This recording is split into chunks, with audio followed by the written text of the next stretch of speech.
پہنچنے سے پہلے حضور پاک کی شان میں 2-4 اشعار پیش کرنا چاہوں گا، اور میرے والد محترم نے ایک معراج النبی لکھی ہے جس میں سے میں صرف 4 بند آپ کی نظر کرنا چاہوں گا، اجازت ہے آپ کی؟ پہلے تو ایک حمد کا ایک شعر ہے، بلکہ 2 اشعار ہیں کہ تو نے دنیا کو زمانے کے خزانے بخشے، نہیں محدود کسی حد پہ سخاوت تیری، اور فرد عصیاں میں تو رانا کے نہیں گنجائش، بخش سکتی ہے مگر ہاں اسے رحمت تیری۔ پھر ایک سلام ہے، اس کے 2 اشعار ہیں، نبی کا باغ، علی کا مکان، حسین کا گھر، لٹی ہیں راہ شہادت میں دولتیں کیا کیا۔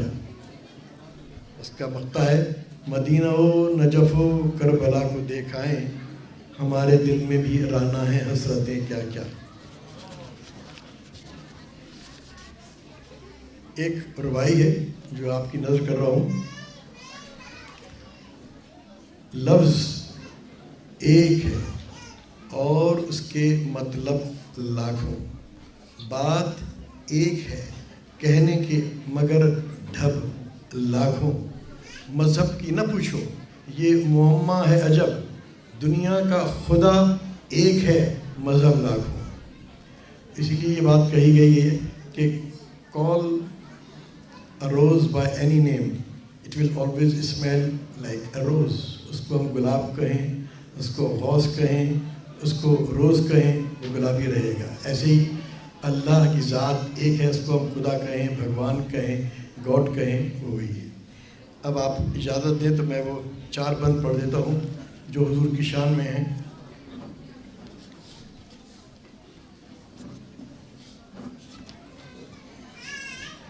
یہ پہلا بند ہے جو آپ کی نظر کر رہا ہوں، یہ ہے، امین و صادق و محبوب عرب کی بات، صدیق کائنات و دیار و عرب کی بات، صدیق کائنات و دیار عرب کی بات، یہ ہے کشش کی بات، مذاق طلب کی بات، معراج روح و جسم میں ہے کیا عجب کی بات، اللہ نے طلب کیا بندہ چلا گیا، جو دیکھنا تھا دیکھ لیا واپس آ گیا۔ دوسرا بند ہے، ممکن ہے اختیار سے اس کے محال بھی، یکساں ہیں اس کے واسطے ماضی بھی حال بھی، ہے اس جمال ذات میں شان جلال بھی، چاہے تو روک دے وہ ستاروں کی چال بھی، قدرت کا ایک کرشمہ دکھایا تو کیا عجب، بندے کو اپنے پاس بلایا تو کیا عجب۔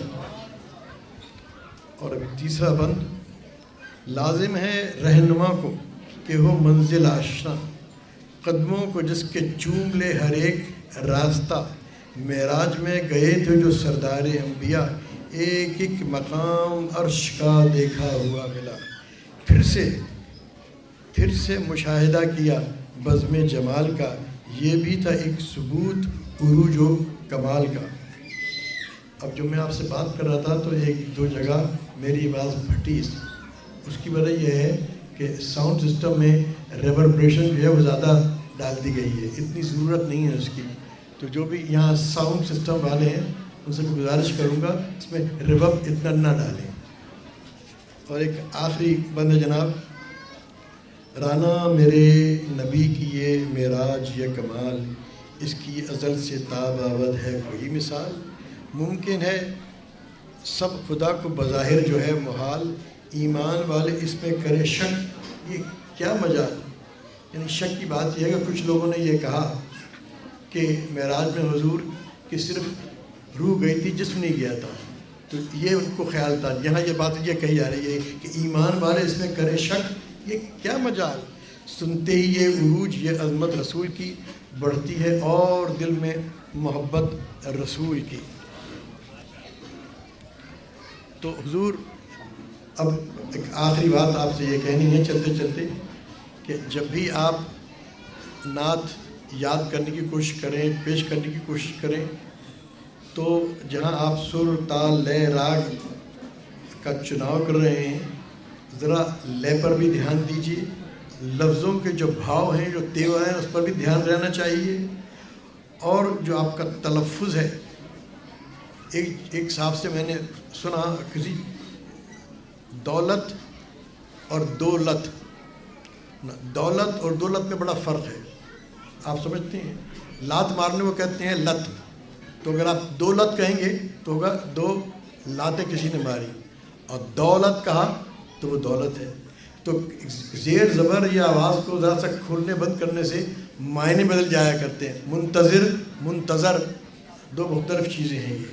تو مجھے امید ہے جو ہمارے نعت خواں پڑھنے والے یہاں پر آئیں گے اس بات کا بھی خیال رکھیں گے کہ لفظ کا تلفظ کیا ہے.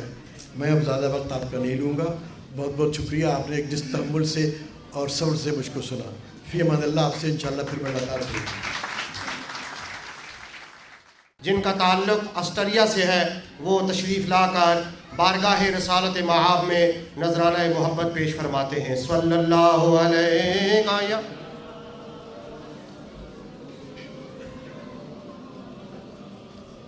صلی اللہ علیہ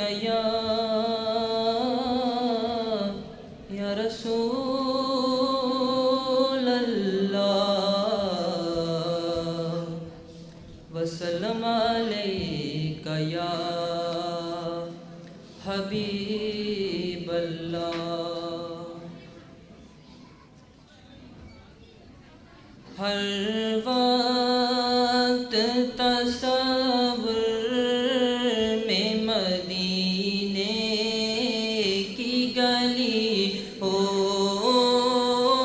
ہر وقت تصور میں مدینے کی گلی ہو، اور یاد محمد کی میرے دل میں بسی ہو، اور یاد محمد کی میرے دل میں بسی ہو. دو سوز بلالا کا ملے درد رضا سا،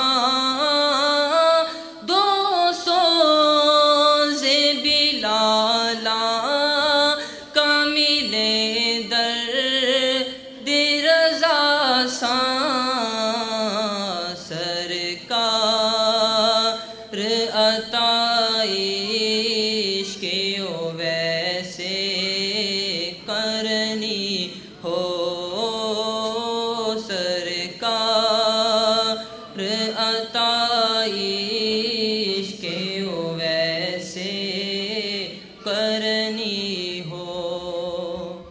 اے کاش میں بل جاؤں مدینے کا مسافر، اے کاش میں بل جاؤں مدینے کا مسافر. پھر روتی ہوئی طیبہ کو بارات چلی ہو، پھر روتی ہوئی طیبہ کو بارات چلی ہو. اے کاش مدینے میں مجھے موت یوں آئے، اے کاش مدینے میں مجھے موت یوں آئے. قدموں میں تیرے سر ہو میری روح چلی ہو،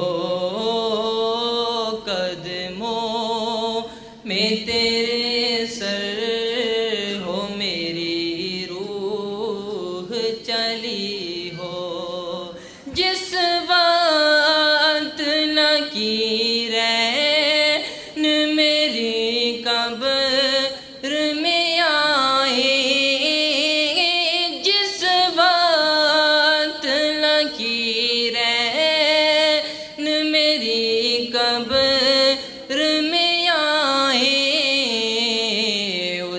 وقت سجی لب پہ میرے نعت نبی ہو،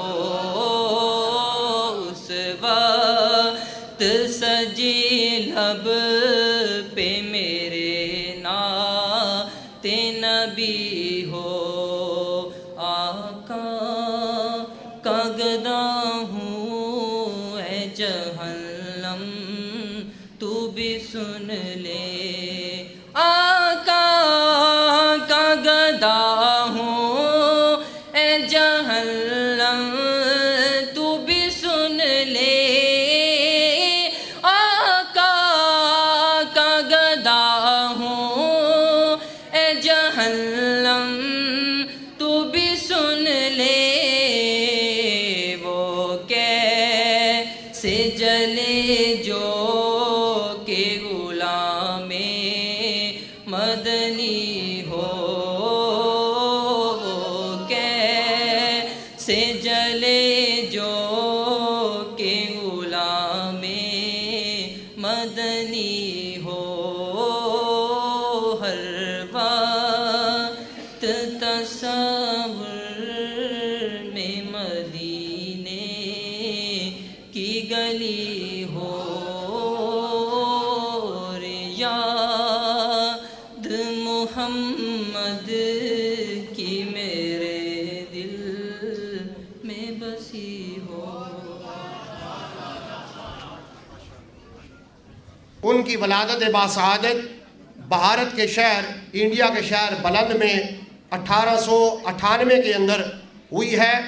اختین اخت نیختق میں وہاں پر ان کی ولادت ہوئی، اور اس کے بعد انہوں نے ابتدائی تعلیم جو ہے اپنے نانا حضرت بابا تاج الدین رحمۃ اللہ تعالی علیہ سے حاصل کی ہے، اور روحانیت اور سلوک کی منازل طے کرنے کے بعد، زندگی کا سفر مکمل کرنے کے بعد، ان کا وصال مبارک 27 جنوری 1979 کو ہوا ہے۔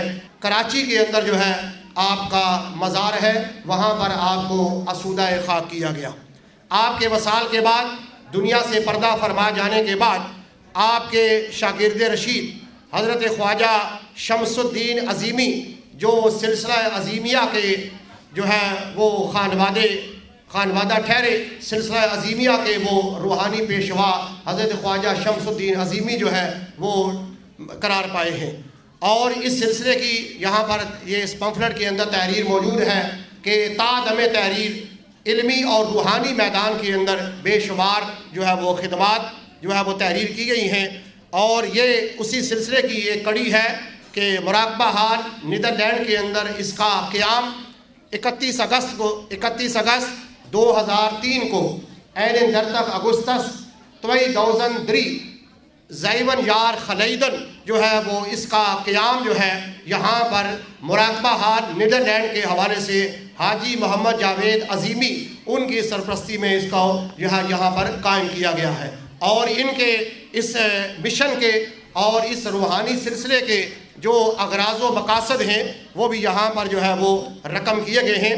سب سے پہلا جو ان کا پوائنٹ ہے وہ صراط مستقیم پر گامزن ہو کر اللہ کے دین کی خدمت کرنا، صراط مستقیم پر گامزن ہو کر دین الہی کی خدمت کرنا، اور دوسرا رسول اللہ صلی اللہ علیہ وسلم کی روشن اور آفاقی تعلیمات پر صدق دل کے ساتھ عمل کر کے آپ کے روحانی مشن کو فروغ دینا ہے، اور تیسرا مخلوق خدا کی خدمت کرنا ہے، اللہ کے بندوں کی خدمت کرنا ہے، ان کے ساتھ محبت سے پیش آنا ہے، پیار کے ساتھ پیش آنا ہے۔